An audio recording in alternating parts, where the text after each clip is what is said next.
드디어 챕터 6 데이터 프로세싱까지 오셨습니다. 지금까지 강의 들으시느라 너무 수고 많으셨는데 조금만 더 힘내서 계속 진행해 보도록 하겠습니다.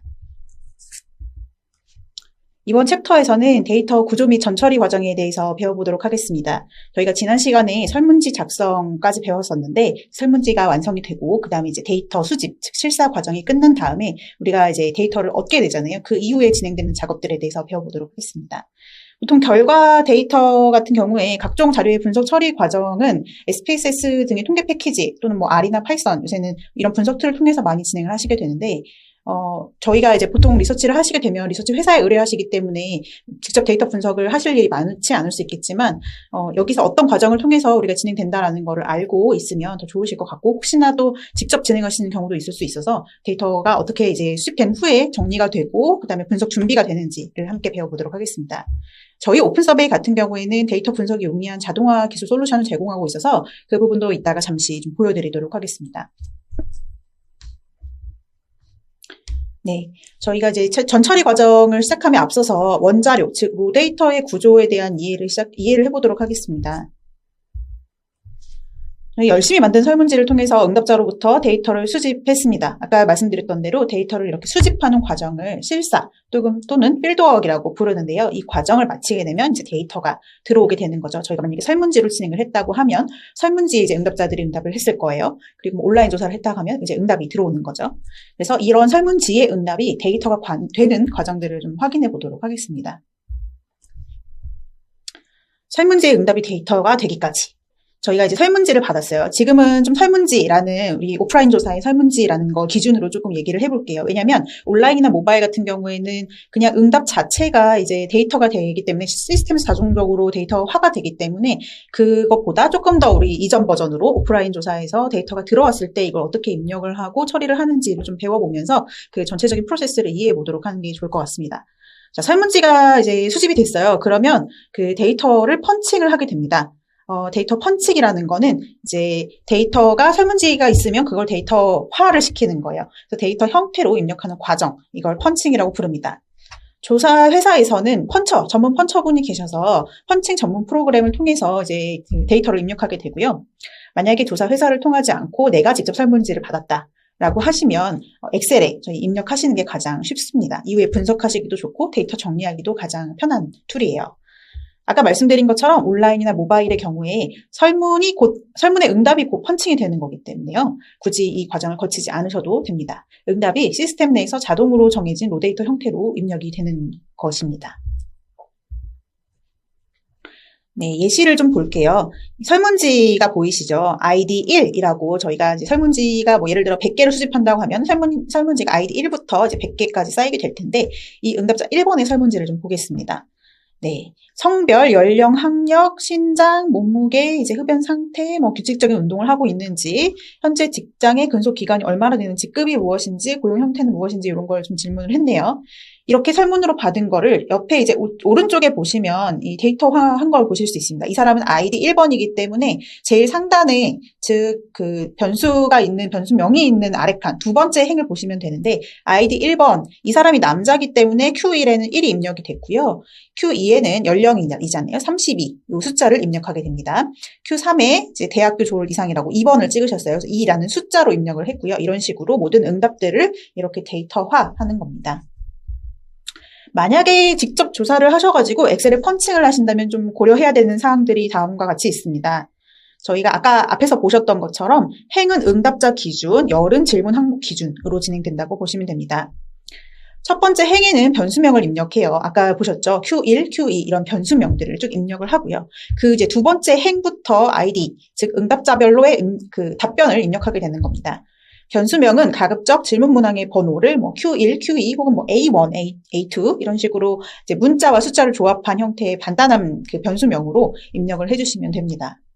이후 데이터 분석을 위해서 그 모든 데이터 값들은 숫자로 입력해 주세요. 그런데 이제 주관식으로 받은 경우들이 있잖아요. 예를 들어 브랜드를 뭐 처음 떠오르는 브랜드를 적어주세요. 이렇게 했을 때는 브랜드명을 주관식으로 받았을 거예요. 그건 어떻게 하죠? 라고 이제 궁금하실 텐데 엑셀에 우선은 직접 그 타이핑을 하셔도 좋습니다. 우선 타이핑을 하고 이걸 나중에 숫자로 변환을 할 거예요. 지금 코딩이라고 부르는데 그건 조금 더 이따가 배워보도록 하겠습니다. 그리고 없음 응답값이나 모름 응답값은 통상적으로 이제 998 내지는 999로 저장을 해요. 이거는 사실 어떤 법칙이 있다기보다 이제 만약에 응답값이 맥스 뭐 1000개까지 될 일은 거의 없잖아요. 그래서 그 998이나 999라는 응답값으로 따로 빼두고서 나머지 그 변수 값들을 입력을 하고 일반 뭐 없음이나 모름 같은 경우에는 특정 숫자 코드로 이렇게 부여해서 하는 약간 관행적인 겁니다. 99라고 입력하는 경우도 있고요. 뭐 변수 값들이 그렇게 많지 않은 경우에 99라고 입력하거나 98 이렇게 입력하는 경우도 있기는 해요. 엑셀에서 각 셀에는 하나의 질문 문항에 대한 응답을 입력해야 됩니다. 2개 이상의 질문 문항에 대한 응답을 한 셀에 같이 입력해서는 안 됩니다. 라고 있는데 이건 다시 한번 뒤에 그 똑같은 응답 시트를 보면서 확인해 보도록 하겠습니다. 네, 다시 보면 아까 말씀드린 대로 이제 첫 행에 변수명 Q1, Q2, Q3, Q4 이런 형태로 들어가 있죠. 여기 이 설문지에는 Q8이 빠져 있어서 Q8은 입력되어 있지 않네요. 그리고 앞에 페이지에서 저희가 그 한 응답은 한 칸에만 입력해라라고 말씀을 드렸어요. 두 응답을 한 칸에 이제 구겨 넣지 말라라고 말씀하셨는데, 예를 들어 지금 9번을 보시면 현재 직장의 근속 기간을 연 단위와 개월 단위, 4년 5개월 이런 식으로 받았습니다. 4년 5개월을 한 칸에다가 4,5 내지는 뭐 4,5 이렇게 입력하지 않고 우측에 보시는 것처럼 Q9-1, Q9-2라고 되어 있죠. 이걸 각각 한 칸에 4, 5 이렇게 나누어서 찍게 되는 겁니다. 이건 복수 응답도 마찬가지인데요. 뒤에서 보도록 하겠습니다. 아까 제가 뭐 변수 이런 용어들을 썼는데 좀 변수라는 것이 무엇인지 좀 짚어보고 넘어가도록 하겠습니다. 변수라는 거는 성별, 지금 여기 좌측에 빨간색으로 네모칸 친 것들이 이제 변수라고 부르는 거예요. 사실 변수라는 거는 변하는 숫자가 변할 수 있는 데이터들을 말하는 거잖아요. 그래서 성별, 어떤 사람은 남자고 어떤 사람은 여자일 수 있어. 연령, 어떤 사람은 32세고 어떤 사람은 뭐 38살일 수도 있고 굉장히 많이 변하는 그 하나의 항목인 거죠. 그래서 이런 것들이 다 변수라고 부르고, 이 데이터화한 거에서 보면은 저희가 열 단위로 입력했던 ID, Q1, Q2, Q3 요게 하나하나 변수라고 보시면 됩니다. 값은 뭐냐? value라고 부르는 것이 있어요. value는 이 하나하나의 응답 값을 의미합니다. 예를 들어 남녀라고 하는 거, 남자와 여자는 각각의 value이죠. 그리고 남자라는 건 value name, 여자도 value name 이런 식으로 그 각각 1번이라는 걸 남자, 2번이라는 걸 여자 이렇게 매칭했을 때 이거를 value 라벨을 매긴다, value name을 매긴다 이렇게 얘기를 합니다. 그래서 아까 말씀드린 대로 변수라는 용어를 얘기하면 어떤 그 문항의 각각의 그 문항 번호들이라고 생각해 주시면 될 것 같고, 값은 특정 응답 값을 얘기하는 걸로 이해해 주시면 좋을 것 같아요.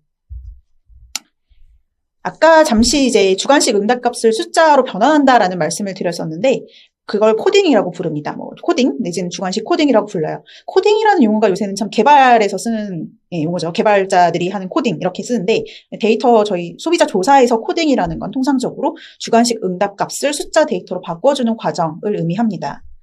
주관식 응답일 수도 있고, 때로는 이제 객관식에서 이제 저희가 기타 응답을 부여하고 구체적으로 적으라고 봤잖아요. 그래서 그 기타 응답 값을 숫자로 변환하는 과정 역시 주관식 코딩에 해당합니다. 예를 들어서 이 사람이 어떤 브랜드가 왜 마음에 드세요? 라고 이제 질문한 것 같은데, 예를 들어서 디자인이 마음에 들고 가격이 저렴해서 라고 답변을 했어요. 이걸 각각 이제 코드를 부여하는 거죠. 디자인이 마음에 든다는 1번으로 부여한다. 2번으로는 가격이 저렴하다는 2번으로 넣어준다. 이렇게 해서 이 사람 같은 경우에는 1과 2 이렇게 찍히게끔 변환해주는 과정이 코딩이라고 생각해 주시면 됩니다. 이렇게 숫자를 부여하는데 어떤 특별한 규칙은 없고요. 응답이 나오는 순서대로 보통 매기게 됩니다. 근데 이제 어느 정도 조금 규칙이 필요하다라고 하시면, 예를 들어 가격 관련한 응답은 앞에 이제 10단위를 붙여서 응답을 매기고, 뭐 디자인 관련 응답은 2단위, 뭐 20몇, 21, 22, 23 이런 식으로 2단위를 매겨서 가격 관련한 응답들을, 디자인 관련 응답들을 받아보거나 할 수는 있습니다. 하지만 이게 특별히 어떤 순서가 있어야 되는 것은 아닙니다. 다만 이제 숫자를 부여하면서 각 내용별로 부여한 숫자를 표로 잘 정리해둬야지 나중에 내가 이걸 1로 매긴 것이 뭐구나라는 걸 아실 수 있겠죠. 이걸 코드표, 코드북이라고 부릅니다. 이후 분석 시에 숫자별로 어떤 내용인지를 파악할 수가 있는 표라고 할 수 있어요. 코드북의 예시를 좀 살펴보겠습니다. 좀 복잡한 표가 나왔죠. 이건 저희가 바디 로션과 바디 오일 브랜드 조사를 했던 건데요. 제일 왼쪽으로 보시면 바디 로션 브랜드, 바디 오일 브랜드 사실 비슷한 응답값이 나오기 때문에 똑같은 코드를 사용하는 거라고 되어 있습니다. 그래서 뭐 1번, 1은 그린핑거. 그러니까 그린핑거라고 응답했으면 이 사람의 응답값을 1로 매겨주는 거죠. 네이처 리퍼블릭은 2, 3, 눅스는 3, 뉴트로제나는 4 이런 식으로 매겼다라고 정리된 표라고 보시면 됩니다. 이렇게 브랜드뿐만 아니라 이제 옆에 보시면은 이유에 대한 것들도 정리가 되어 있는데, 문 15번 쪽을 보시면 어떤 바디 로션을 구매하거나 선택한 이유는 무엇인가요? 라는 질문에 해당하는 그 주관식 응답값을 코딩한 것입니다. 가격 관련해서 1, 2, 3번 매겼죠. 그리고 제품, 성분 및 원료 관련해서는 앞에 2로 20단위로 시작하는 코드값을 부여했습니다. 브랜드 이미지는 4로 시작되는 걸 부여하다가 이제 넘쳐가지고 50까지 간 것 같아요. 이런 식으로 부여를 할 수가 있습니다. 그래서 이거는 나중에 한번 정리할 수 있고, 지금 이 표 같은 경우에는 주관식 코딩을 전문적으로 하시는 코더분이 잡아주신 겁니다. 보통 주관식 코딩을 직접 하시게 되면 굉장히 노가다, 한마디로 노가다가 될 수 있기 때문에 전문적으로 하시는 분들이 이렇게 작업을 해주시게 됩니다. 코딩의 예시를 좀 살펴보도록 하겠습니다. 네, 지금 보시면 그 아이디가 1번부터 12번까지 있고요. 질문 8에 바디로션 브랜드를 적은 걸 보실 수 있어요. 앞에서 보셨을 때 문 8, 이 바디로션 브랜드에 대한 질문이었죠. 보시면 그 1번 응답자 같은 경우에 아비노와 도브를 응답했고, 2번은 뉴트로지나 피바스, 일리온, 아비노, 세타필, 바세린 이런 식으로 응답을 했습니다. 이 각각의 응답값에 이제 코드를 부여하는 거예요. 지금 아비노, 도브라고 응답한 아이디 1번 같은 경우에 아비노는 아까 우리가 여기선 안 보이네요. 너무 이제 길어서 잘렸는데 161이라고 부여를 했었고요. 도브 같은 경우에 11번을 부여해서 이렇게 숫자로 매겨주는 거죠. 이게 주관식 응답값은 복수로 응답하는 경우가 많잖아요.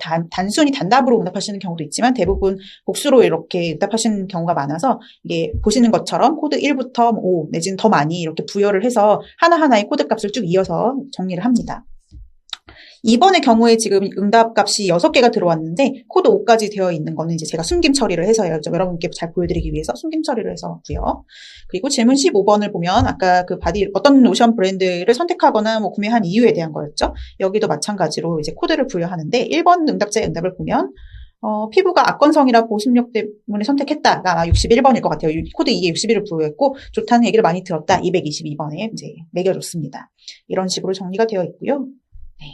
이것이 바로 주관식 코딩이라고 보시면 됩니다. 나중에 데이터 처리할 때 주관식 응답값을 분석하기 어렵기 때문에 숫자를 가지고 분석을 하고 각각의 주관식 응답이 몇 %가 나왔다라는 형태로 분석을 하게 됩니다.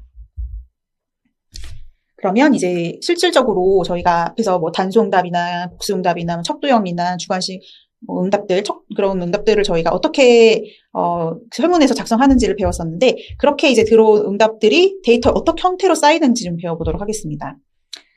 먼저 단수 응답이에요. 예를 들어서 지금 1번 패널님께서는 평소 편의점을 얼마나 자주 이용하시나요? 라고 해서 객관식 단일 응답으로 되어 있죠. 이거는 네, 오른쪽에 보시는 것처럼 1번 해서 이제 한 1열에 쭉 응답이 되게 됩니다.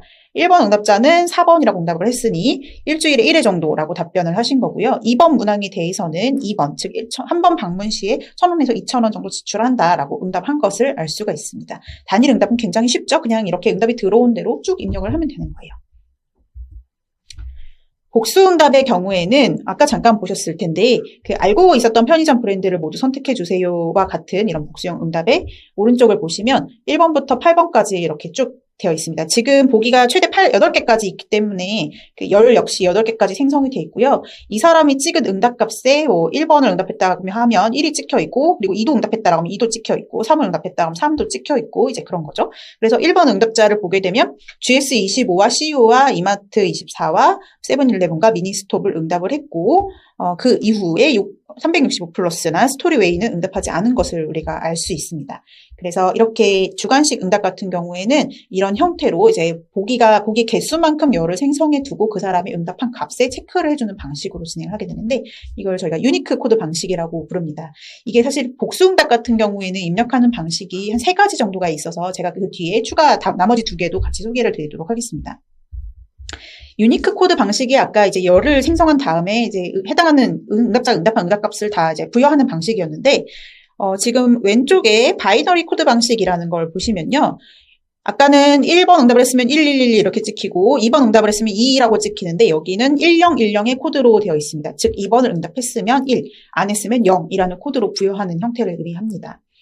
옛날에 지금 저희가 보통 지금보다는 조금 더 옛날 과거에 이런 형태의 분석을 많이 했던 것 같아요. 그런데 이렇게 분석했을 때의 문제점은 입력을 하다가 이제 실수를 할 수도 있죠. 사실 2라는 거는 2라고 입력을 하는 게 직관적인데 1이라고 입력을 하게 되면 실수를 할 가능성이 있고 그리고 이제 자칫해서 이 데이터가 살짝 흔들리게 되면 이게 어디서 에러가 난 건지 발견하기가 어렵습니다. 1인지 2인지 전체 다 1형으로 되어 있기 때문에 2번 보기에서 어떤 에러가 있었는지 3번에서 있었는지 발견하기가 좀 쉽지 않기 때문에 앞에서 보여드렸던 유니크 코드 방식을 조금 더 요새는 많이 활용하는 것 같습니다. 그리고 마지막으로 플로팅 코드 방식이 있는데 플로팅이 좀 떠다닌다라는 얘기잖아요. 그래서 이렇게 고정값이 있는 게 아니라 응답자가 응답한 코드 값만 이렇게 순서대로 앞으로 쭉 밀려가지고 부여해주는 방식이라고 보면 될 것 같아요. 지금 여기 예시를 보면 2번 응답자를 한번 볼게요. 2번 응답자 같은 경우에 앞에서 6번을 응답하지 않고 7번을 응답했어요. 그래서 1, 2, 3, 4, 5 하고 6번 칸에 7이 들어와 있습니다. 즉 이게 각각의 코드라기보다는 이 사람이 몇 번까지 응답을 몇 개 응답을 했는가를 기준으로 봐주시면 될 것 같아요. 즉 2번 응답자는 6개의 응답을 했기 때문에 6번까지 이제 응답이 있는 것이죠. 그리고 6번 응답자를 한번 보게 되면 이분 같은 경우에 앞에서 보시게 되면 1, 2, 4, 5를 응답하셨던 분이에요. 그래서 3번이 없이 4번이 3번 칸으로 땡겨지고 5번이 땡겨지고. 그래서 이거 같은 경우에는 조금 더 설문지 방식으로 입력할 때 입력이 수월하도록 이렇게 입력을 많이 했었습니다. 설문지가 들어오게 되면 이렇게 하나하나 띄어쓰기 하면서 옮겨다니면서 입력을 하기가 쉽지 않기 때문에 이 사람이 1, 3, 5번 응답했네? 그러면 1, 4, 5 이렇게 입력하는 방식이 좀 익숙했었잖아요. 그래서 이런 걸 이 플로팅 코드 방식으로 했었는데 최근에도 역시 아까 말씀드린 대로 많이 이용하지 않아요. 그 이유는 엑셀에서 분석하기가 어렵기 때문이에요. 저희가 하나의 열을 분석했을 때 뭐 1번 응답이 몇 개 있는지 카운트하기가 굉장히 어렵죠. 다 응답값이 1번 응답 앞에 이제 첫 번째 열에 2번이 먼저 응답되어 있을 수도 있고 5번이 먼저 응답되어 있을 수도 있기 때문에 하나의 열을 분석했을 때 통으로 분석하기가 좀 어려워서 이 플로팅 코드 방식은 많이 사용하지 않고 있습니다. 다음에 순위형 응답의 데이터 구조를 좀 살펴볼게요. 평소 편의점에서 구매하신 식료품은 주로 어디에서 드시나요? 주로 드시는 장소 순서대로 최대 3개까지 선택해주세요 라고 되어 있죠. 그리고 응답자에게 최소 1개부터 최대 3개까지의 순위를 물어보게끔 되어 있습니다. 우측에 보시면 순위로 받는 최대값의 개수, 즉 3순위까지의 개수에 대한 열이 생성이 되어 있고요. 이 사람이 1순위로 찍은 거, 2순위로 찍은 거, 3순위로 찍은 거 차례대로 응답이 들어오게 됩니다. 즉 1번 응답자 같은 경우에 편의점에서 구매한 식료품을 주로 1순위로 집에서 제일 많이 먹어요. 그 다음에 3번 편의점에서 많이 먹어요. 그 다음에 이동 중에 많이 먹어요. 이렇게 순서대로 선택한 값이 각각 1, 3, 10 이렇게 들어가 있죠. 반대로 2번 응답자를 보게 되면 이동 중에 드시는 경우가 가장 많다고 합니다. 그래서 1순위에 10을 선택하셨고 그 다음에 회사, 그 다음에 편의점 이런 순서대로 응답을 하신 걸 볼 수가 있습니다. 꼭 3순위까지 모두 응답하시지 않는 경우들도 있기 때문에 1순위는 반드시 채워져 있지만 2순위나 3순위는 비워져 있는 경우들도 보이네요. 척도형의 데이터 구조를 좀 살펴보겠습니다. 척도형 질문은 지금 3개 정도 제가 가져왔는데 기존 편의점보다 무인 편의점이 더 편리할 것이다. 전혀 그렇지 않다부터 매우 그렇다까지 있습니다. 지금 보시면 여기에는 1, 2, 3, 4, 5 하는 코드가 따로 부여되어 있지 않아요. 그 이유는 1과 5라는 것 자체가 이 척도에서 어떤 선택의 기준으로 느껴지기 때문에 여기에서 응답자들한테는 제시를 하지 않았고요. 다만 저희가 그러니까 펀칭을 할 때에는 전혀 그렇지 않다는 통상적으로 1점, 매우 그렇다, 긍정으로 갈수록 더 큰 점수, 5점을 부여하게 됩니다. 그래서 펀칭된 걸 보시면 1번 응답자 같은 경우에 31번에는 이제 3점을 주셨고 보통이다를 응답하신 거죠. 32번에도 보통이다. 그 다음에 33번에는 4점을 응답했네요. 그러니까 보통이다와 매우 이용할 의향이 있다 사이의 점수를 찍으신 거예요. 이런 식으로 척도형 역시 객관식처럼 각각의 응답이 하나씩만 들어오기 때문에 열이 이제 각각 생성이 되고 거기에 해당하는 응답값이 펀칭이 된다고 보시면 됩니다. 그러면 숫자 주관식은 어떻게 입력이 되는지 보겠습니다. 아까 그 나이 생각해 보시면 좋을 것 같은데 아까 나이가 32세인 분의 데이터는 32라고 기재가 돼 있었죠. 근데 지금 제가 가져온 예시 같은 경우에는 합 10이 되는 경우예요. 전체 편의점에서 식료품을 구매할 때 어떤 목적으로 구매하시는 편인가요? 전체를 10이라고 하고 다음 그 제시된 보기들의 비중을 입력해 달라라고 해서 끼니 해결을 목적으로 구매하는 경우와 간식 을 목적으로 구매하는 경우가 합이 10이 되게 입력하게끔 되어 있습니다. 이런 경우에 아까 말씀드린 대로 뭐 예를 들어 3, 7을 한 칸에 입력하지 않고 우측에 보시는 것처럼 주관식 응답 1, 2로 나누어서 3, 7 이런 식으로 따로 입력을 해뒀습니다. 네, 그래서 여기 지금 응답값들을 보시면 모두 다 합이 10이 되는 걸 볼 수가 있어요. 1번 응답자인 경우에는 10번 중에서 3번은 끼니 해결을 목적으로 구매한다. 10번 중에서 7번은 간식을 목적으로 구매한다 라고 응답을 한 걸 알 수가 있습니다. 네, 여기까지 저희가 데이터 구조에 대해서 살펴봤습니다. 데이터가 설문지가 들어왔을 때 어떻게 자료화가 되고 그리고 구조는 어떻게 생겼는지를 잘 이해해야 이후에 분석에도 좀 많이 도움이 됩니다. 그래서 저희가 이렇게 배워봤는데 오늘은 또 어렵진 않으셨나요? 네, 너무 고생 많으셨고요. 다음 시간에 뵙도록 하겠습니다. 감사합니다.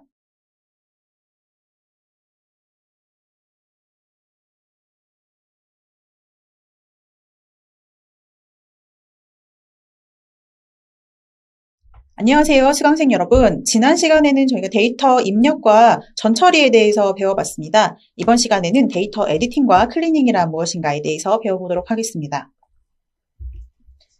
좋은 데이터에 대해서 먼저 좀 생각을 해보면 좋을 것 같아요. 저희가 좋은 데이터가 갖춰야 할 요소 4가지 정도로 정리할 수 있는데, 먼저 데이터 완결성이 중요합니다. 이건 필수 데이터가 모두 기록되어 있어야 된다라는 요건이에요. 즉, 1번 응답자는 성별, 연령이 다 들어와 있는데 2번 응답자는 성별이 빠져 있고 연령만 응답되어 있다. 이렇게 데이터가 비어 있는 걸 소비자 조사에서는 그렇게 좋아하지 않습니다. 빅데이터 분석을 한다거나 하면 간혹 이제 결측치들이 어쩔 수 없이 있는 경우들이 많은데, 소비자 조사 같은 경우에는 가급적이면 응답이 빠짐없이 모두 다 들어와 있기를 이제 바라고, 그걸 빠져 있다고 하면은 검증을 해서라도 가급적이면 채운 다음에 데이터가 완전한 형태에서 시작할 수 있게끔 하는 것이 중요하다라고 보고 있습니다. 두 번째로는 데이터 유일성입니다. 동일한 데이터가 중복되어 있으면 안 된다라는 법칙인데요. 이건 저희가 보기 작성할 때를 생각해보면 좋을 것 같습니다. 예를 들어 유사한 보기가 2번에도 있고 4번에도 있다라고 하면 2번과 4번이 어떤 응답값이 더 맞는 건지, 이 사람이 2번을 응답했다라고 하면은 그거 합쳐서 분석을 해야 되는 건지, 아니면 이걸 뭐 나눠서 분석을 해야 되는 건지 좀 애매할 수 있겠죠. 그래서 동일한 데이터가 중복되어 있으면 안 된다. 미스 법칙 기억하시죠? 그거에 유배되면 안 된다라는 겁니다. 데이터 통일성이 중요합니다. 데이터가 동일한 형식으로 저장이 되어 있어야 한다라는 건데요. 예를 들어 몸무게를 물어봤는데 누군가는 킬로그램 기준으로 응답을 하고 누구는 톤 단위로 응답을 하고 100g 이렇게 응답하시는 분은 없겠지만 그람 단위로 응답하시는 분도 있을 수가 있어요. 근데 그렇게 기준이 다 다르면 안 되고 동일한 기준, 동일한 형식으로 저장이 되어 있어야 된다라는 겁니다. 네 번째는 데이터가 가급적이면 정확해야 된다라는 겁니다. 수집 과정에서 어떤 샘플링에 의한 오차랄지, 그리고 이제 조사 응답 과정 내지는 조사 응답 수집 과정에서 발생하는 오차들이 가급적이면 최소화되어야 합니다. 그래서 저희가 이렇게 데이터가 들어오게 되면, 펀칭이나 코딩을 통해서 데이터가 들어오게 되면 좋은 데이터로 만들기 위해서 다시 한번 체크를 해주는 과정이 필요해요. 데이터를 점검하고 필요에 따라 정정을 한 다음에 가급적이면 최대한 좋은 데이터로 만들어 둔 후에 본격적인 분석에 들어가게 됩니다. 그게 저희가 데이터를 점검하고 정정하는 과정을 데이터 에디팅과 클리닝이라고 할 수 있습니다. 분석에 앞서서 데이터를 확인해 봅시다라는 건데요. 데이터 에디팅 먼저 좀 확인해 보겠습니다. 데이터의 입력 오류 또는 응답 오류를 확인하는 과정을 의미합니다. 이건 사실 펀칭 전에도 설문지가 들어왔다라고 하면은 뭐 데이터가 빠진 것은 없는지, 응답이 뭐 기준이 좀 이상하지는 않은지 이런 걸 다 확인할 수가 있고요. 펀칭 후에 저희가 이제 입력이 된 데이터를 가지고 이제 분석을 해봐서 이건 좀 이상한데, 이건 좀 아웃라이어 같은데, 이런 식으로 나눠서 보는 과정 또한 데이터 에디팅에 속한다고 볼 수 있습니다. 데이터 에디팅에서는 주로 이제 데이터 결측치, 미싱 값이라고 하죠. 아까 말씀드린 것처럼 데이터가 비어 있으면 안 되는데 뭐 특정 응답값이 빠져 있다거나, 혹은 이상치, 아웃라이어라고 부르는 게 있죠. 예를 들어 키가 2m 50이라고 하면 조금 이제 뭐 있을 수도 있겠지만, 잘 모르겠어요. 있을 수도 있겠지만 너무 아웃라이어, 이상치라고 판단을 할 수가 있습니다. 그래서 다시 한번 점검을 하게 되는 거고요.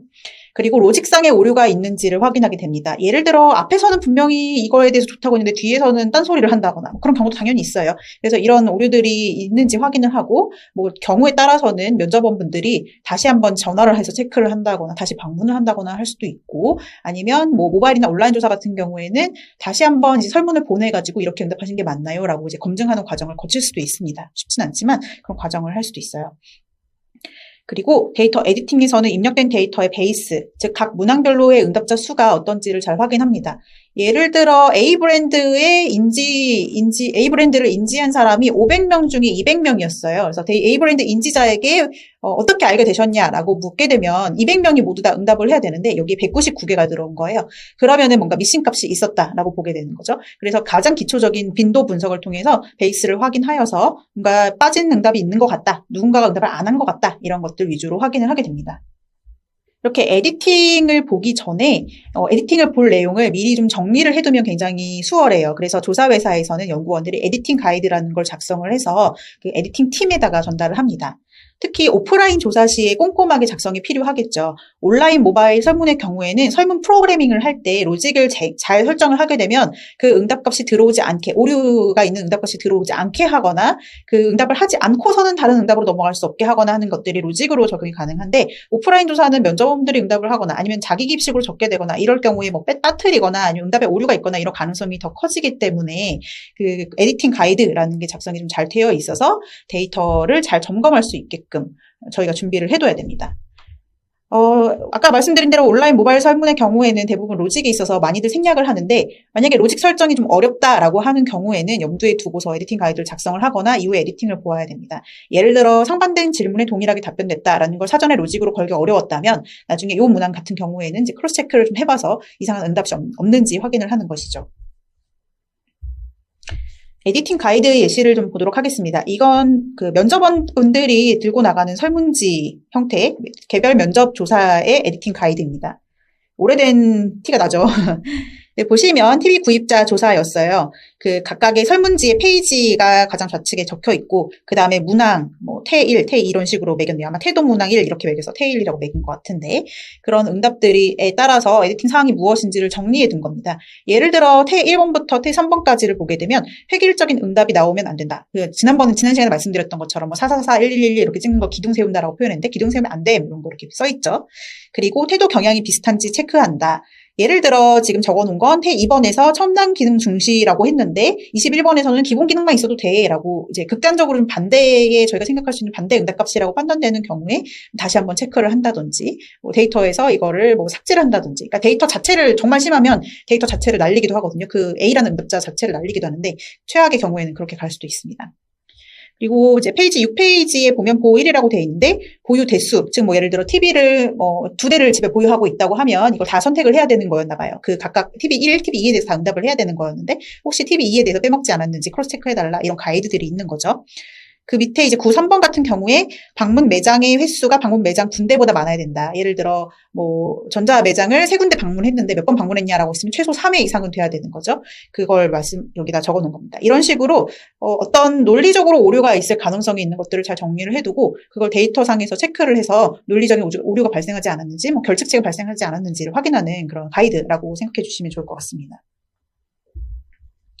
아까 온라인이나 모바일 설문에는 로직을 설정해둬서 응답의 그 오류를 방지한다라고 말씀을 드렸는데, 설문지 상에서 조금 살펴볼게요. 지금 이 설문을 보시게 되면 리스트 기준으로 Q28 리스트 기준으로 제품을 몇 개 봤나요? 라고 해서 이번에 제품을 탐색하면서 제품 리스트를 몇 개까지 화면에서 봤나요? 라고 하는 거죠. 그래서 전체 그 쇼핑 앱에서 어떤 제품 리스트가 뭐 5개까지 있었다라고 하면은 내가 5개까지 봤다 이렇게 찍게 되는 문항인 건데, 여기에 이렇게 적게 되어 있고, Q29번에 보시면 그 가장 우측에 Q29 응답보 숫자보다 큰 숫자 입력 불가하도록 설정. 이건 아마 오류가 있는 것 같은데 Q28 응답 숫자보다 큰 숫자를 입력 불가하도록 설정하는 겁니다.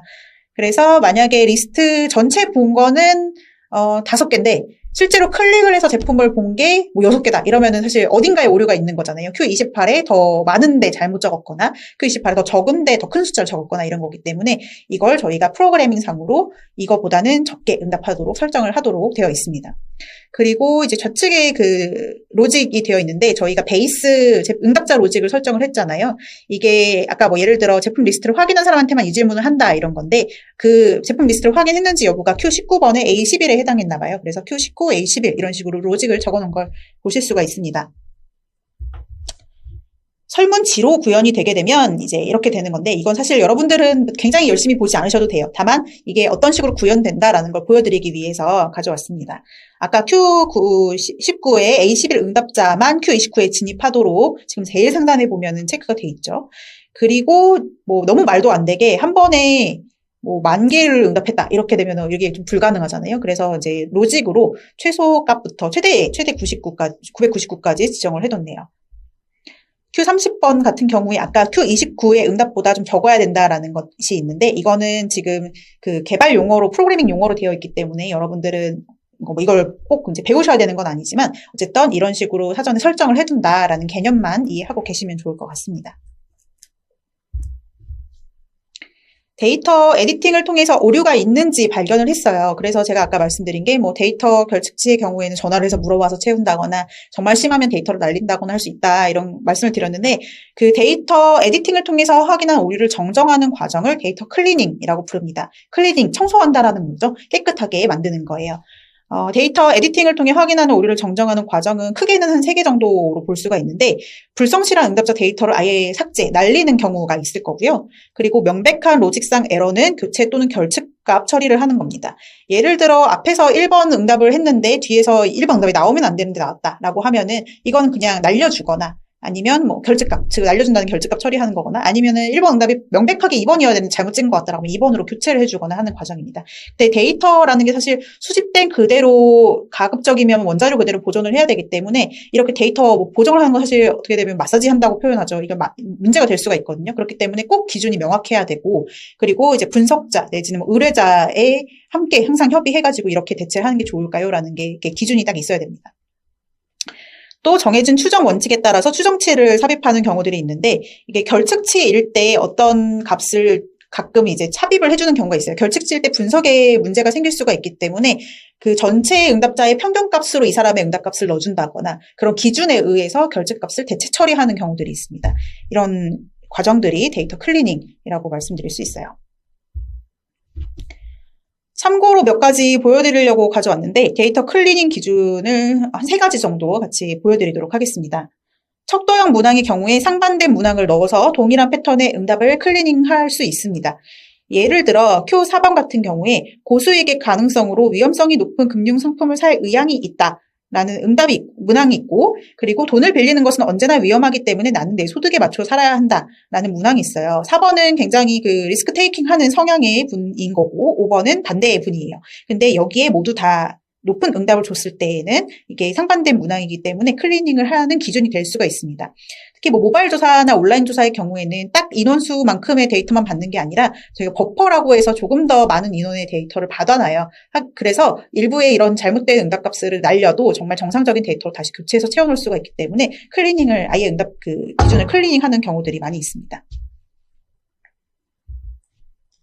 또 주관식 문항의 경우에 의도적으로 불성실한 답변을 한 응답자를 클리닝할 수 있습니다. 지금 주관식 응답 질문이 질문 10번과 11번에 있는데 질문 10번은 방금 보신 광고에 대해 마음에 들었던 점을 무엇이든 좋으니 자유롭게 모두 적어주세요. 질문 11번은 마음에 들지 않았던 점을 적어주세요. 라는 질문이 있었어요. 그런데 실제로 이런 답변을 하시는 분들이 있습니다. 3번 응답자를 보면 굿굿이라고만 적으시고 6번 응답자는 갑자기 사랑해요라고 고백을 하시네요. 8번 내내 이렇게 적으시는 분들 많아요. 혹시나 여러분께서 모바일 설문, 온라인 설문에 참여하시게 된다면 제발 이러지 마시고 좀 솔직하고 성실한 응답을 적어주시기 부탁드립니다. 네, 그분 지금 한 3분 정도는 제가 일부러 위로 빼놨는데 이런 분들 빼고는 굉장히 응답을 잘 해주신 걸 볼 수가 있죠. 세 번째로 중복 응답이 가능한 객관식 문항의 경우에 2개 이상의 문항에서 모든 보기를 선택한 응답을 클리닝할 수 있습니다. 예를 들어 지금 다음 중 3개월간 구매한 경험이 있는 개인용 생활용품 품목은 무엇입니까? 라고 되어 있고 생활용품 품목이 총 16개가 보기로 제시되어 있어요. 그런데 우측의 응답을 보면 지금 이게 아이디 기준이 조금 복잡하게 되어 있는데 4번째 응답자 보시면 모든 응답을 했습니다. 그 밑에 있는 것도 2분도 지금 모든 응답을 다 찍은 경우가 있죠. 이런 경우에 이게 3개월 내에 이 품목을 모두 구매했을 가능성이 높다기보다는 오히려 뒤에 응답을 열심히 조금 더 참여를 많이 해서 보상을 많이 받기 위해서 모두 찍었다라고 보여지기 때문에 이런 응답자는 불성실 응답으로 간주를 하고 더군다나 가능성이 혹시 있을 수 있지만 이런 경우가 뭐 다른 문항에서도 또 있었어요. 그런 경우에는 이제 클리닝을 하게 되는 기준이 됩니다. 지금 저희 오픈 서베이가 가지고 있는 모바일 앱이 오베이인데 보통 그 한국 오베이에서의 클리닝 기준은 다음과 같습니다. 아까 말씀드린 대로 일렬 응답자, 불성실한 주관식 응답자, 모든 선택지 응답자가 있는데요. 이런 사람들이 한 설문을 진행하게 되면 몇 퍼센트나 되느냐. 일렬 응답자 같은 경우에 5에서 10% 정도, 불성실한 주관식 응답자는 5% 미만, 보통 한 1에서 3% 정도는 있으신 것 같아요. 그리고 모든 선택지 응답자는 1% 미만 정도 나타납니다. 그래서 전체적으로 놓고 봤을 때 데이터 클리닝 비중이 수집된 전체 응답 중에 한 5에서 10% 정도는 저희가 날립니다. 그리고 제대로 된 응답으로 이제 교체하게 되는 경우인 거죠. 네, 오늘은 데이터 에디팅과 클리닝에 대해서 배워봤습니다. 데이터 분석까지 아직 이르지 못했는데, 이 데이터의 완결성을 잘 만들어주고, 정말 좋은 데이터를 만들어서 이후에 분석을 해야 되기 때문에 이런 과정들이 다 숨어 있는 거랍니다. 네, 여러분, 오늘은 또 어렵지 않으셨는지요? 너무 수고 많으셨고요. 다음 시간에 뵙도록 하겠습니다. 감사합니다.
안녕하세요, 여러분. 이번 시간에는 빈도 분석과 교차 분석에 대해서 배워보도록 하겠습니다. 빈도 분석과 교차 분석, 드디어 분석으로 넘어오게 되었네요. 함께 열심히 배워보도록 하겠습니다. 먼저 가장 기본적이고 많이 활용하는 분석법은 빈도 분석부터 얘기해보도록 하겠습니다.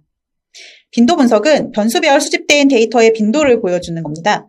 가장 기초적인 분석 방법으로 척도에 관계없이 사용할 수 있습니다. 저희가 지난 시간에 척도의 유형에 대해서 배운 적이 있었는데 명목, 서열, 등간, 비율 척도 모두 빈도 분석을 수행할 수가 있습니다.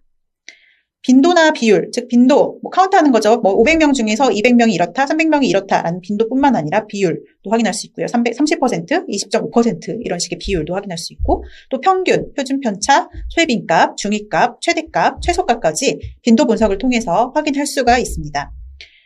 다만 이런 평균부터 최소값까지의 경우에 등간이나 비율 척도의 경우만 분석을 하는 게 유의미합니다.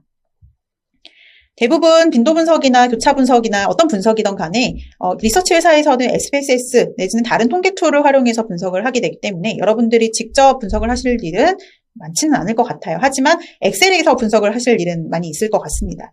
엑셀에서 빈도 분석을 하실 경우에 그 전체 로 데이터에 1번이 몇 개 있는가, 2번이 몇 개 있는가 이렇게 카운트 하실 수도 있지만 제일 쉬운 방법은 피벗 테이블 기능을 이용하시면 수월하게 진행하실 수 있습니다. 특히 피벗 테이블 같은 경우에 복수 응답은 피벗 테이블에서 좀 하기가 어려워요. 때문에 단일 응답인 경우에 퀵하게 확인하실 수 있고요. 저희가 여기서 피벗 테이블을 어떻게 이용하는가를 보여드릴 건 아니지만 간단하게 설명을 드리면 로 데이터를 엑셀에서 범위 지정하신 후에 위에 상단에 삽입 버튼 누르시고 피벗 테이블 누르시고 행, 값을 영역에 이제 저희가 분석하려는 변수를 똑같이 넣어주시면 됩니다. 이건 뒤에서 다시 한번 보여드리도록 할게요. 지금 이 페이지는 SPSS에서 빈도 분석을 시행했을 때, 즉 프리퀀시 분석을 시행했을 때 나오는 결과표입니다. 좌측을 보시면 남성과 여성의 빈도 분석, 그러니까 성별의 빈도 분석이 되어 있는데 여기에서는 남성이 42명, 여성이 40명이고 남성의 퍼센트 비율은 51.2%, 여성은 48.8%라는 걸 확인할 수가 있죠. 그리고 학력을 보시게 되면 고졸, 대졸, 대학원졸, 합계 이렇게 되어 있네요. 지금 학력의 경우에는 시스템 결측값이라는 게 4명이 포함되어 있습니다. 즉 학력에 응답을 안 하신 분들이 4명 있다는 건데 저희가 지난 시간에 배운 것처럼 소비자 조사에서는 가급적이면 이런 결측값을 남겨두지는 않아서 되도록이면 학력 조금 민감할 수 있겠지만 받아주시는 게 좋긴 한데요. 지금 여기에서는 유효 퍼센트 개념을 보여드리기 위해서 이런 유형의 데이터로 빈도 분석을 좀 해봤어요. 보시면 퍼센트와 유효 퍼센트가 어떤 게 다른지 이제 보이시죠? 퍼센트의 경우에는 시스템 결측값, 즉 미싱값까지 포함해서 100% 기준으로 이제 비율을 보여주는 반면에 유효 퍼센트의 경우에는 시스템 결측값을 제외한 78명 기준의 비율을 보여주게 됩니다. 여기에 차이가 있다라는 걸 보실 수 있고요. 지금 우측에 있는 건 척도형 설문일 때 평균, 표준 편차, 최소값, 최대값이 보여진다. 빈도 분석이 가능하다라는 걸 보실 수가 있는 겁니다. 1점부터 5점까지의 리커트 척도에 대해서 평균 3.67, 표준 편차 1.019, 최소값 1, 최대값 5, 즉 응답 중에서 매우 부정 찍은 사람도 있고 매우 긍정 찍은 사람도 있다는 거죠. 이렇게 빈도 분석을 하게 되면 이런 값들을 확인하실 수가 있습니다. 정말 기초적인 분석이죠. 엑셀에서 피벗 테이블로 통해서 빈도 분석을 하는 과정을 좀 정리해봤습니다. 평소 편의점을 얼마나 자주 이용하시나요? 라는 그 문항에 대해서 1번은 매일, 2번은 일주일에 4~6회 정도 이런 식의 보기가 있다고 할 때 7번까지 보기가 있네요. 있다고 할 때 그 다음에 로 데이터가 어떻게 구성되어 있는지 정리를 해뒀고요. 이 로 데이터 영역을 지정한 다음에 그 피벗 테이블을 수행하게 되면 다음과 같은 피벗 테이블 필드가 뜹니다. 여기에서 보시면 질문 1에 대해서 우리가 빈도 분석을 할 거기 때문에 질문 1을 행과 값 각각에 이제 끌어서 동일한 변수를 각각 끌어놓을 수 있거든요. 그래서 그렇게 끌어넣고 분석을 한 걸 보실 수 있습니다. 제일 우측에 보면 두 가지 결과가 나오는데 위에 상단에 있는 거는 빈도 기준이에요. 값표식 기준을 계산 없음으로 하게 되면 이렇게 빈도 기준의 데이터가 나오는데 1000명 중에 매일이라고 응답한 사람이 76명, 일주일에 4~6회 정도가 162명이라는 걸 볼 수가 있네요. 그런데 빈도 분석이 이렇게 기본적으로 나오는데 비율로 보고 싶다라고 하면 이 빈도 분석을 복사해서 100% 기준으로 다시 계산하고 이런 과정이 필요한 게 아니고 값표식 기준을 11개 비율로 바꿔주시면 이렇게 퍼센트 기준의 데이터를 보실 수가 있습니다. 이건 참고차로 말씀드립니다.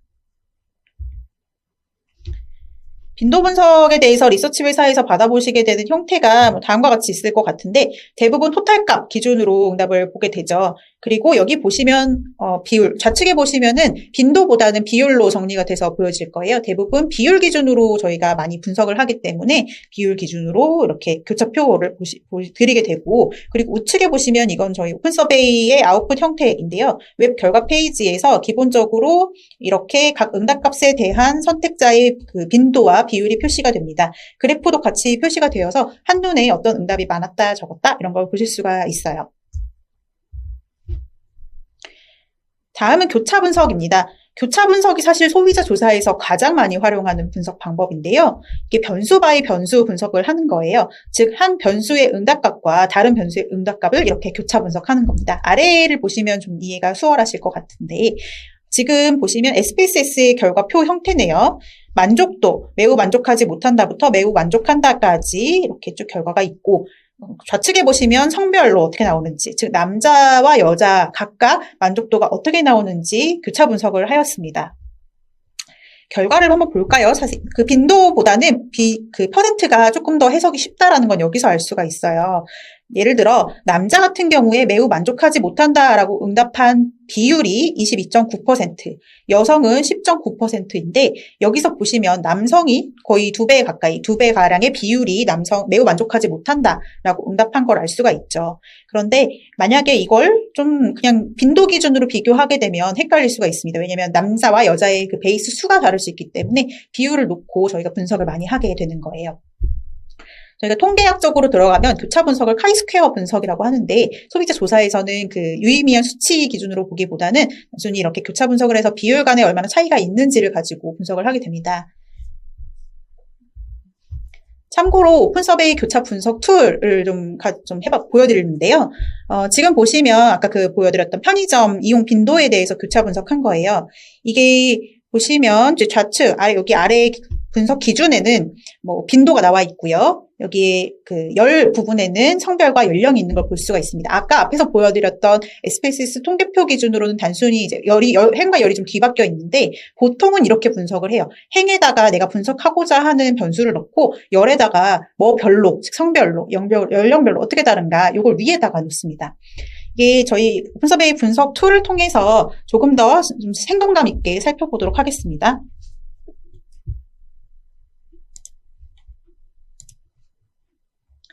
네, 이 화면이 저희 오픈 서베이 교차 분석 툴인데요. 지금 보시면 여기 좌측에 문항들이 있고, 그리고 여기 메인 화면에는 분석 대상을 여기에 놓아주세요. 분석 기준 여기 놓아주세요가 있고, 여기에 뭔가 있어요. 이게 저희가 제공하는 시스템인데, 이렇게 드래그 앤 드롭을 통해서 분석이 가능하거든요. 예를 들어, 우리가 계속 봐왔던 편의점 방문 빈도를 분석 대상으로 놓고, 분석 기준, 뭘로 볼까요? 프로필 중에서 성별, 여기다 끌어다 놓으면 됩니다. 그러면 남자가 여자보다 편의점에 매일 혹은 일주일에 4~6회 정도 방문하는 사람들의 비중이 많다라고 붉은색으로 표시가 되어 있어서 더 많다는 게 직관적으로 보이죠. 근데 저희가 이렇게 조금 더 인터랙티브하고 직관적인 툴을 제공하니까 참고해 주시면 좋을 것 같아요. 연령별로도 한번 볼까요? 연령별로도 보면 편의점을 20대가 일주일에 4~6회, 2~3회 정도 방문하는 빈도가 높은 걸 볼 수가 있네요. 반면에 50대 같은 경우에는 다른 연령대 대비해서 상대적으로 방문 빈도가 낮다. 이런 식으로 볼 수가 있습니다. 왜 교차 분석이 저희 조사 데이터에 이제 보고서에 활용하는지 아시겠죠? 여기서 보면 각각 이제 보통 조사의 가설 같은 것들이 뭐 연령별로 다를 것이다, 성별로 다를 것이다, 내지는 뭐 방문 빈도별로 다를 것이다 이런 식으로 하게 되는데 때문에 그 교차 분석을 활용한 분석이 가장 많아요. 이게 지금 연령으로 되어 있는데 이렇게 볼 수도 있습니다. 성 바이 연령이라고 해서 성별 밑에다가 갖다 놓으면 남자 10대, 남자 20대, 남자 30대, 여자 10대 이런 식으로 보실 수도 있어요. 어떤 그룹에서 편의점 방문 빈도가 높은지 좀 살펴볼까요? 보면 남자 30~40대가 거의 매일 방문하는 비율이 전체 토탈값 대비해서도 뭐 거의 2배가량 높은 걸 볼 수가 있습니다. 그리고 상대적으로 여성 40~50대 분들은 편의점 방문 빈도가 굉장히 낮은 걸 보실 수가 있네요. 이런 식으로 분석을 해볼 수가 있고요. 혹은 이렇게 볼 수도 있어요. 지금은 프로필만 위에다 넣어봤지만 이렇게 한번 해보겠습니다. 편의점 1회 방문 시 지출 비용을 분석 대상으로 두고 편의점 방문 빈도를 분석 기준으로 넣었어요. 그랬더니 지금 보면 토탈값 기준으로 보면 6,000원에서 1만 원 정도 그 선택한 비율이 가장 많은데 상대적으로 확실히 방문 빈도가 낮으시면 돈 조금 쓰시네요. 한 번 갈 때 비용 자체도 많이 안 쓰시는 걸 볼 수가 있고, 매일 가시는 분들은 대략 한 4,000원, 5,000원 이 비중이 굉장히 많네요. 이런 걸 보실 수가 있습니다. 비중이 돈을 한 번 갈 때 많이 쓰시는 분들은 대략 뭐 일주일에 2, 3회 정도 방문하시는 분들이 많은 것 같아요. 네, 이런 식으로 분석하는 게 교차 분석, 크로스 테이블 분석이라고 말씀드릴 수 있습니다. 제가 아까 테이블이라는 용어를 썼는데 조사 결과 테이블, 즉 교차 분석표라고도 하고 통계표라고도 하고 크로스 태블레이션이라고도 합니다. 이런 아까 보여드렸던 교차 분석을 쭉 그냥 문항별로 다 뽑은 거예요. 그걸 조사 결과 테이블이라고 합니다. 잠깐 예시를 보여드리면 이런 겁니다. 아까 막 문항별로 저희가 하나씩 해봤죠. 근데 이거를 전체 문항을 다 넣고 그 배너라고 하거든요. 아까 분석 기준 이거를 배너라고 우리가 부르는데 이 배너를 다 올려서 똑같이 다 뽑아본 거예요. 그러면 엑셀 파일 하나에서 다 결과값을 보실 수가 있겠죠. 하나하나 물론 교차 분석 해보는 것도 유의미하지만 한눈에 한 파일에서 보실 수가 있는 형태가 테이블이라고 볼 수 있습니다. 조사 대상의 특성별 차이를 확인하실 수 있고요. 로 데이터를 읽을 수 있는 형태로 가공한 것이라고 표현할 수 있을 것 같아요. 보통 이 테이블을 리딩을 하고 인사이트를 발견해서 보고서를 작성하게 되기 때문에 굉장히 중요하고 기본이 되는 결과 아웃풋 형태라고 볼 수가 있습니다. 말씀드렸던 대로 대부분의 마케팅 조사는 집단 간 차이, 브랜드 차이를 보기 위해서 진행되기 때문에 빈도 분석만으로 발견할 수 있는 인사이트가 굉장히 제한적이라서 이렇게 프로필 또는 문항 간 교차 분석 데이터를 주로 보게 됩니다. 마케팅 조사에서 고급 통계를 요구하는 경우도 있지만 대체적으로는 교차 분석 위주로 진행이 됩니다. 저희 다음 시간에는 그 T테스트랄지 성감 분석, 회귀 분석 이런 좀 더 고급 분석을 배우긴 할 텐데 기본적으로는 어쨌든 빈도 분석, 교차 분석이 메인이 된다라고 보시면 될 것 같고 그런 좀 고급 분석을 사용하는 빈도는 굉장히 적습니다. 보통 비율 테이블을 보고 필요에 따라서 빈도 테이블을 보게 됩니다. 아까 왜 비율 테이블을 많이 보는지는 설명을 드렸죠. 네, 테이블의 형태는 이렇고요. 사실 지금 그 PPT 파일에다가 이렇게 띄우다 보니까 여기 두 문항만 들어와 있는데 뭐 40문항이다 그러면 밑으로 이제 스크롤 내리면서 계속 볼 수가 있는 형태라고 생각해 주시면 돼요. 네. 1, 2번은 이랬고 그 다음에 이제 이것도 한번 볼게요. 3번 같은 경우에는 복수 응답이죠. 그래서 보기 중에 패널님이 이미 알고 있었던 편의점 브랜드를 선택해 주세요라고 저희가 복수로 받았던 걸 보니까 전체 1000명 중에서 96.5%가 GS25를 알았다, 96%가 CU를 알았다라고 응답했고 남녀별로는 어땠는지, 연령별로는 어땠는지 여기서 보실 수가 있습니다. 알고 있는 브랜드 중 한 번이라도 물건이나 서비스를 구매해 본 적이 있는 브랜드를 모두 선택해 주세요. 역시 마찬가지죠. 네. 네, 척도형 테이블도 한번 보여드리기 위해서 이렇게 잘라왔는데 32번은 앞으로 무인 편의점은 지금보다 더 필요해질 것이다 라는 문장에 대한 동의를 받은 리커트 척도형, 5점 척도형 문항이었네요. 거기에 각각 비율을 저희가 적을 수 있죠. 전혀 그렇지 않다, 보통이다, 뭐 매우 그렇다. 뭐 2점, 3점, 2점과 4점의 비율이 각각 어떠한지 지금 보여지고 있고요. 아까 그 척도형 문항이 아닌 객관식 문항과 다른 점은 밑에 평균, 바텀 투, 탑 투라는 것이 붙어 있어요. 이 개념은 좀 이해를 하고 가시면 좋은데 척도형 문항에서는 항상 평균과 바텀 투, 탑 투가 따라 붙습니다. 평균은 아마 잘 아실 거예요. 평균은 전체 응답값의 평균인 거고 바텀2와 탑2를 설명을 드리면 바텀2는 그 5점 척도에서 부정, 즉 1점과 2점의 응답을 더한 값이라고 보실 수 있어요. 지금 32번에서 1점과 2점을 응답한 분들의 비율 4.2와 12.4를 더하면 16.6이죠. 그래서 이렇게 부정 응답을 하신 분의 합이 16.6이다. 반대로 탑2는 4, 5점 응답하신 분들의 비율이라서 긍정률이라고도 합니다. 그래서 이제 보시면 52.2%가 이 문장에 대해서 동의했다. 이렇게 해석할 수가 있습니다. 이렇게 비율로만 보지 않고 탑2 내지는 바텀2를 보는 이유는 4점과 5점의 긍정률 혹은 부정 1, 2점의 부정률을 봐야지 전체적으로 이해하기가 쉽기 때문이에요. 뭐 4, 5점 합쳐봐야지 좀 이게 이 사람이 긍정의 태도를 가졌는지 아니면 1, 2점 부정의 태도를 가졌는지 알 수가 있잖아요. 그래서 척도형 문항 같은 경우에는 주로 이제 평균 데이터를 보거나 탑2 데이터로 해석을 많이 합니다. 지금 여기 같은 경우에는 무인 편의점이 앞으로 더 필요해질 것이다라고 동의하신 분이 전체 1000명 중 기준으로 봤을 때는 52.2%, 즉 522명이 동의하신 거죠. 그런데 남성의 동의율은 53.6%, 여성은 50.8%로 남성이 여성보다 조금 더 긍정 응답을 많이 하신 걸로 보이네요. 그리고 재밌는 데이터가 있는데 연령별로 봤을 때 뭐 10대, 20대, 30대, 40대, 50대 탑2 값만 쭉 보세요. 가장 아래에 있는. 밑에 쭉 보시면은 연령이 높아질수록 무인 편의점이 더 필요해진다라는 응답에 긍정을 하고 있는 걸 보실 수가 있습니다. 이런 형태로 척도형이 작성이 된다, 테이블이 작성이 된다라는 거는 기억을 해두시면 좋을 것 같고요. 여기는 5점 척도인데 7점 척도인 경우에는 바텀 3, 탑 3를 쓰는 경우도 있고요. 아니면 이제 경우에 따라서는 그 7점 중에서 6, 7점만 더해서 긍정률을 보겠다 하면 탑 2를 여전히 쓰기도 합니다. 참고해 주시면 좋을 것 같아요. 지금 이렇게 테이블이 만들어졌는데 아까 제가 성별, 여기 이 테이블에서의 배너는 성별과 연령이라고 말씀을 드렸어요. 이렇게 어떤 교차 분석을 하기 위한 분석 기준을 배너라고 하는데 이걸 사전에 정의해 둔 것을 배너 가이드라고 합니다. 여러분들이 데이터 분석을 하기 위해서 이 변수 저 변수 올려가면서 분석을 할 수도 있겠지만 기본적으로 내가 가지고 있는 가설, 궁금증을 가지고 있는 그 확인하고 싶은 것들이 있다면 그걸 확인할 수 있는 변수들을 배너로 좀 지정을 해두면 좋아요. 예를 들어 학생과 직장인이 선호하는 육포 브랜드는 다를 거야 라는 가설로 이 조사를 했다고 하면 직업이 배너로 올라가서 정말 그 선호하는 육포 브랜드가 다른지 이렇게 볼 수가 있겠죠. 그리고 육포를 자주 먹는 사람은 육포를 선택할 때 가격을 중요하게 생각할 거야 라는 어떤 가설이 있었다고 하면 이 육포 취식 빈도를 배너로 올릴 수가 있습니다. 그래서 정말 가격을 많이 중요하게 생각하는지 이런 걸 볼 수가 있는 거죠. 그리고 이렇게 배너를 가지고 테이블을 작성할 때 배너 바이 배너 분석을 제일 먼저 하면은 좋아요. 그 이유는 배너 바이 배너, 즉 내가 분석하고자 하는 변수, 성연령, 직업 이런 크로스로 분석을 했을 때 전체 응답자의 특성이 어떤지 그리고 기본 베이스 확인을 하기도 용이하고요. 그런 걸 확인하기 위해서 배너 바이 분석을 좀 앞에서 진행을 하거든요. 예를 들어 이 설문에 응답한 학생, 직장인의 성별과 연령 다음과 같이 구성되는구나 라고 볼 수가 있습니다. 아까 저희 교차 분석표, 오픈서베이 교차 분석표에서 좀 보게 되면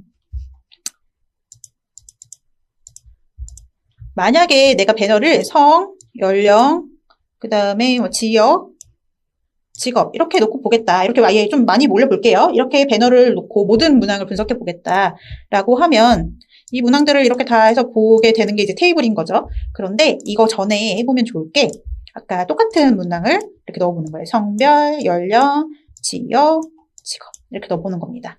그러면 이렇게 볼 수가 있는 거죠. 물론 이제 성별 바이 성별은 100배 이렇게 나오겠지만 연령 단위로 보게 되면 이 조사 같은 경우에는 성별, 연령별 굉장히 균등 분포해가지고 한 걸 볼 수가 있어요. 이거 빈도 기준으로 한번 볼까요? 100명, 100명, 100명, 100명 이렇게 딱 균등 할당해서 조사한 걸 볼 수가 있고 5대 강역시는 남성이 살짝 많이 조사가 됐네요. 이런 특성들을 알 수가 있습니다.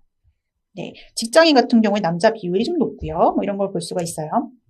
이렇게 해서 배너 바이 배너 분석을 앞에서 먼저 좀 해서 이 조사에 참여한 응답자 특성이 이렇구나라는 걸 어느 정도 베이스로 깔고 데이터를 보면 데이터 해석에 조금 더 용이하게 인사이트를 얻으실 수가 있습니다.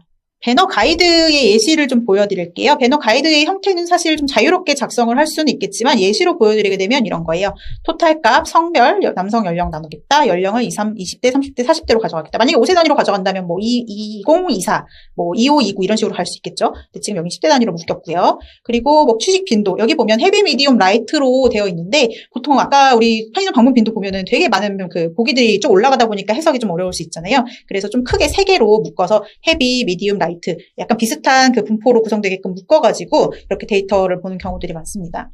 또 최선호 브랜드, 뭐 향후 구매 위한 브랜드 이런 것도 배너로 올렸네요. 그래서 이렇게 미리 데이터를 분석하기 전에 저희 에디팅 가이드 미리 작성했듯이 배너 가이드도 미리 잡아두시면 분석할 때 조금 더 수월하게 빠르게 하실 수 있을 것 같아요. 배너 가이드를 잘 만들기 위한 몇 가지 팁을 좀 드리겠습니다. 배너 가이드를 잘 만들기 위한 몇 가지 팁을 좀 알려드리겠습니다. 저희 가이드를 만들 때 중요하게 볼 배너를 앞쪽에 배치하시는 것이 좋아요. 저희가 엑셀에서 아까 보여드렸지만 만약에 중요한 배너가 뒤에 있다고 하면 이렇게 스크롤을 좀 당겨가지고 봐야 되고 평균값이랑 그 토탈 값이랑 비교하기도 어렵겠죠. 그래서 제일 많이 볼 것들을 앞쪽에 배치하도록 이게 구성을 해주시고요. 배너로 올렸을 때 응답자 수가 30명 이하인 건 사실 정량적으로 해석할 때 좀 통계적으로 유의미한 수치가 아닐 수 있어요. 그래서 응답자가 30명 이하인 것들은 기타로 묶어서 넣거나 혹은 모든 그 응답 값들이 다 베이스가 30명 이하다 이러면은 그거는 배너로 적합하지 않을 수 있으니까 뭔가 맵 그룹핑을 하거나 이런 걸 좀 고려해 주시면 좋습니다. 또 빈도, 금액대, 소득 등은 비율을 고려하여서 아까 보셨던 것처럼 헤비, 미디움, 라이트 등으로 묶어가지고 보시는 게 좋은 인사이트를 얻기 위한 방법이에요. 그냥 펼쳐놓고 보면 해석이 좀 잘 안 돼요. 그래서 이렇게 좀 묶음으로 보고 많은 사람들이 이렇구나, 좀 낮은 사람이 이렇구나라고 보시는 게 좀 유의하고요. 그리고 아까 보여드렸던 것처럼 척도형 응답은 편견 꼭 넣으시고 탑2, 바텀2 또는 뭐 탑3, 바텀3로 묶어가지고 이제 진행을 하시는 것이 좋습니다. 배너 변수의 밸류 네이밍인 경우에는 적당히 줄여서 올리는 것이 좋겠죠. 이게 그 엑셀 상단에 뭐 올라가다 보니까 보기 이름이 가격이 저렴해서 이렇게 다 올라가면 굉장히 좁은 칸에 이렇게 보기가 어려워질 수 있기 때문에 뭐 저렴한 가격 이런 식으로 워딩을 축소해서 올리면 보시기 훨씬 편하실 것 같아요. 네, 오늘 빈도 분석과 교차 분석에 대해서 배워봤습니다.